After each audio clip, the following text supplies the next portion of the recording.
Hi, welcome back or welcome to my channel. If you're new, my name is Laura. Hi, hello, welcome.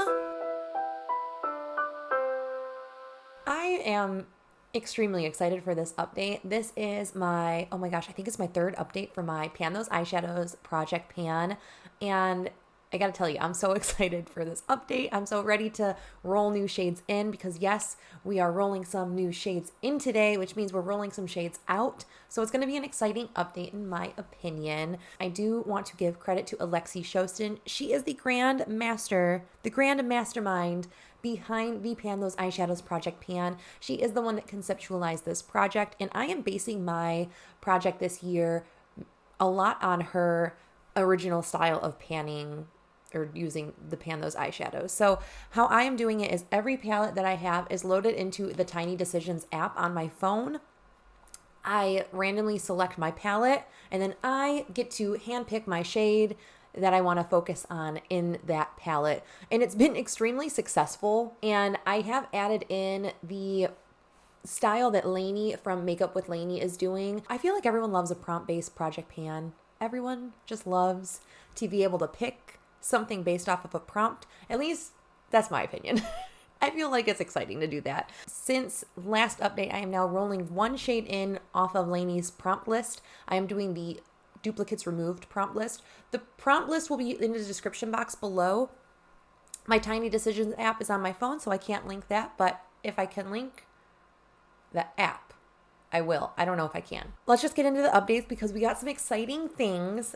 I have my color story swatched out here, and we are going to just talk about the shades starting from top all the way to bottom. I typically structure it what I rolled in first to what I rolled in last, and that first item, the first swatch on my hand is actually from my Kaleidos Sci-Fi Green, the Futurism one.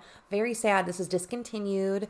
Now, here is what we were looking like at the introduction when I first rolled this in. So at the second update, we had a little bit of usage, a little more usage showing, a little bit of a dip, not anything dramatic.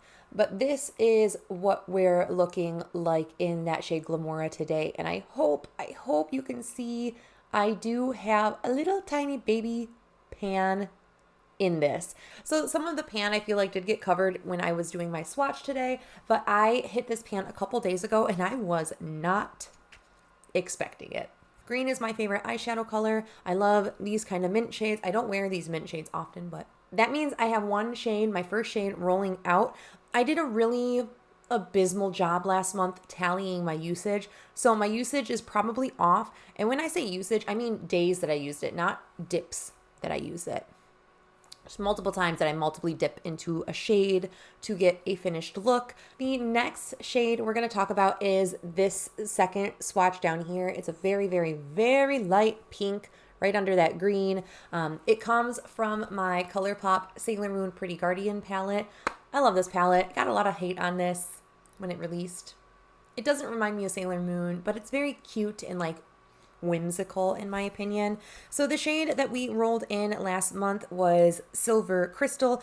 It's in the top row of the palette. There was definitely some usage in that shade rolling it into this project, and here is what we are looking like in that shade now. I really didn't expect to hit pan in the month. I really thought it was going to take a lot longer, and I hit pan in that shade so quickly within the month. I ended up using this as like a cheek highlight when I was doing like a monochromatic like Valentine's look. So I was using that on my lid, and then I topped it on my cheeks for my highlight as well. And I ended up hitting pan when I used it as a highlight, and then I just kind of used it additionally.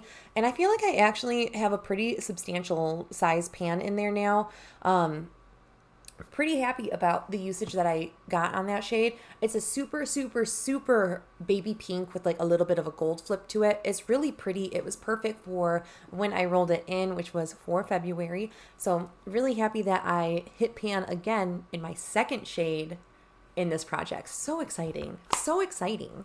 Another palette that we rolled in last month, we rolled everything in basically last month, is my Natasha Denona Safari palette. This one stressed me out when I rolled it in because I know these shades are humongous.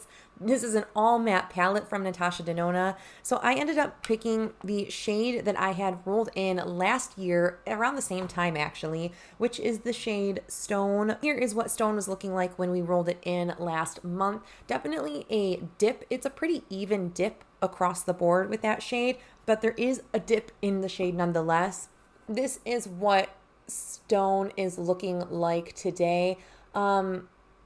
I don't know if there's really any sizable difference in that shade that you can really tell.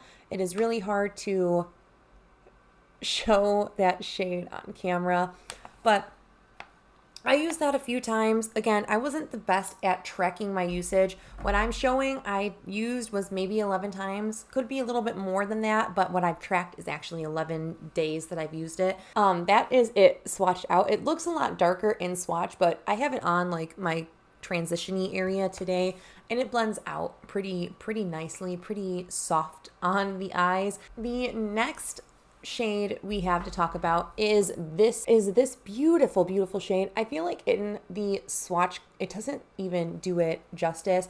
It has like green, mint, blue, like a tan base with like all these beautiful flips to it, and that comes from this guy here. Technically this is a highlighter palette, but I bought it specifically to use as like eyeshadows, so it lives in my eyeshadow numbers. But this is the Sugar Drizzle On Top of the Mountain and Beneath the Stars long named palette. I usually just call it the Mountain and Stars palette because I just don't feel like saying the whole title of it all the time. But the shade that we ended up rolling into this project was the first shade in the palette. It was the shade Moonlight Sky, or it is the shade Moonlit Sky.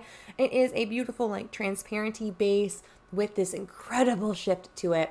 And this is what that shade is looking like now. You can definitely tell that it has usage in it, but it doesn't look like completely well loved. And maybe that's a lie. Maybe like I've definitely reached into this palette so much since getting it. I use it in my inner corners. I have that shade on my inner corners today. I use this, I'll top whatever lid shade, I'll top with these two.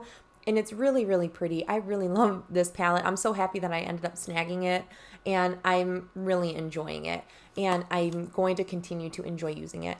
All right, and the last shade that we have to talk about, it's really hard to see, but it's that very bottom shade, which is a slightly deeper, like orangey than my skin tone. It's not too much deeper, but it is a lot definitely deeper than my skin tone. But that is again coming from my Pretty Guardian palette by ColourPop and Sailor Moon, and it is the shade, the first shade in the palette, called Shining Moon. And I rolled this in for Lainey's prompt, a matte shadow. And since I had pulled the Pretty Guardian for one of the prompts, like a randomly selected palette, I figured I would just throw in a matte shade that was so close to having pan in it. And oh gosh, did I just get that all over me? Yes. And this is what that shade is looking like now. As you can see, obviously we have pan, and again, substantial pan. When I hit pan in both of these shades, I did not stop reaching for them. I still continue to reach for them on not a daily basis, but like at least a once a week kind of basis. This shade for sure more often than once, well, both of them I feel like maybe twice a week, but more often I reached for this one because it is a nice tone that I could use to blend out different looks, especially if I was going more towards like the warm and brown realm. I felt like this would blend out really nicely, whereas if I did cool tone looks like today, I reached for Stone, which was in my Natasha Denona Safari palette. So I'm really happy that three shades are getting rolled out of this project. So I get to bring 3 new prompts or 3 new shades in. I have my Tiny Decisions app here, and it has all of my palettes. Now, anything that's been in this project before and is currently being focused in a different project, like my year long or my deck of panning, they are not eligible in this project until I've used all of my palettes. I just really want to focus on all of my palettes and not just like the same palettes over and over and over again. So we're gonna roll in 2 for this style, and then we will roll in 1 for Lainey's prompt based style. So let's just pick this out. I'm a little nervous. I'm a little nervous. Ooh, I get to pick out of my JD Glow singles. That's exciting because they're underused and they're shallower pans because I repotted, or like I repanned them into smaller pans, so they're easier. There's less product in them. My second like palette slash singles to pick out of is,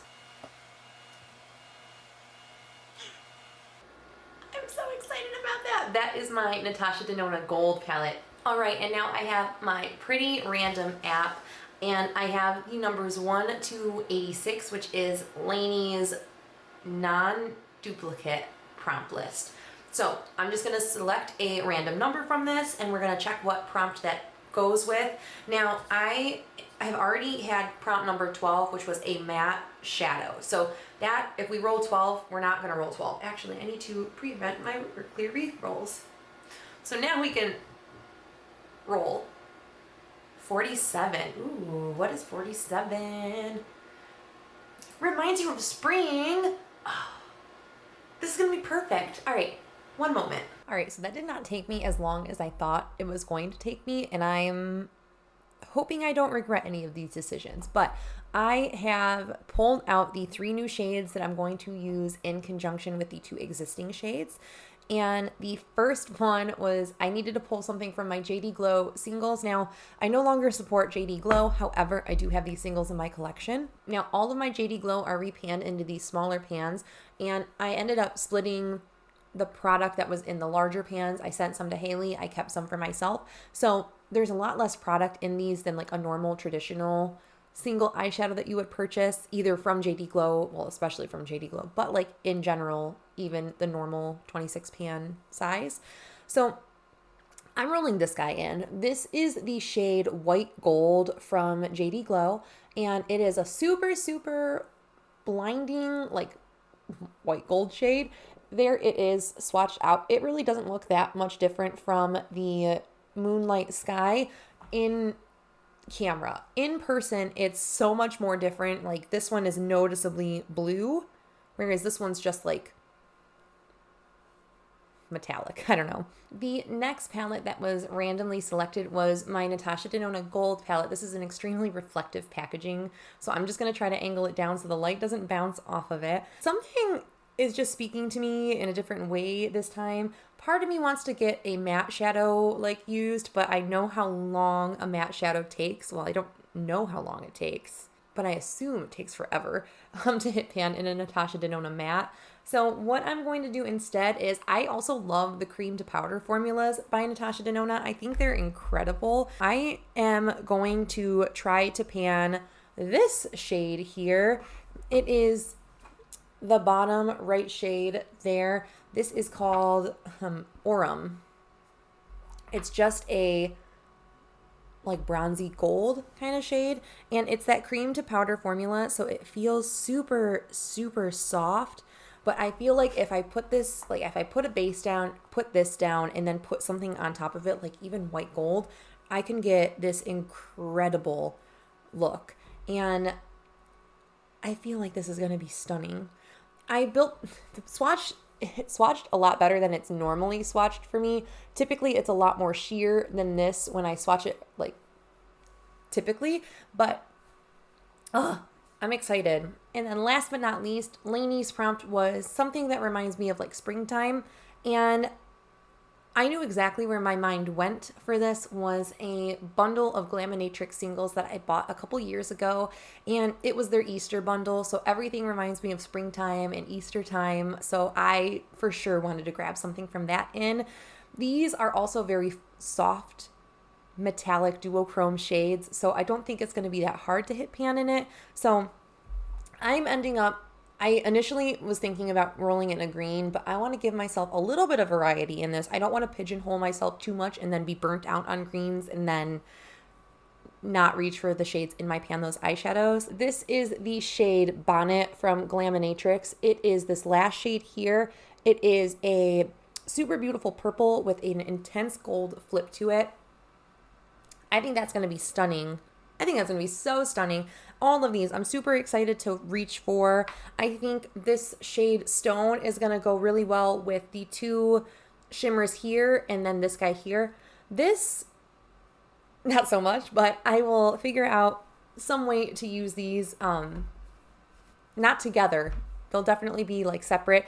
But that is my before color story and what we're looking like now. So you can definitely see there's differences. There's a lot of differences, but a lot of similarities. I've been really enjoying just exploring my collection and figuring out different things that go well with each other. And this has been like a very new approach to panning and using my collection than I have done in the past couple years. I can really focus in on things that I'm enjoying and really want to get use out of. So now I get to actually enjoy and use the items that I truly want to use when I want to use them, and I don't feel that like project pan guilt anymore. So I'm really happy about switching how I centered this project. But yeah, that is it for this video. Let me know if you want to see any looks using any of these colors, if you want to see a look using like the Natasha Denona Gold or Safari, or maybe you want to see them in tandem, or maybe you want to see single looks. Like, I would love to do whatever you want to see. I am more than happy to make that happen for you. But that is it for this video. I hope you will check out Alexi's channel. She doesn't post anymore, but just give credit and say like, thanks for creating this project. We love it so much. And don't forget to search the hashtag pan those eyeshadows so you can find so much more content for this project for your binging pleasure. But thank you guys so much for watching. I truly hope you are staying healthy, sane, and safe, and I will catch you in my next video. Bye!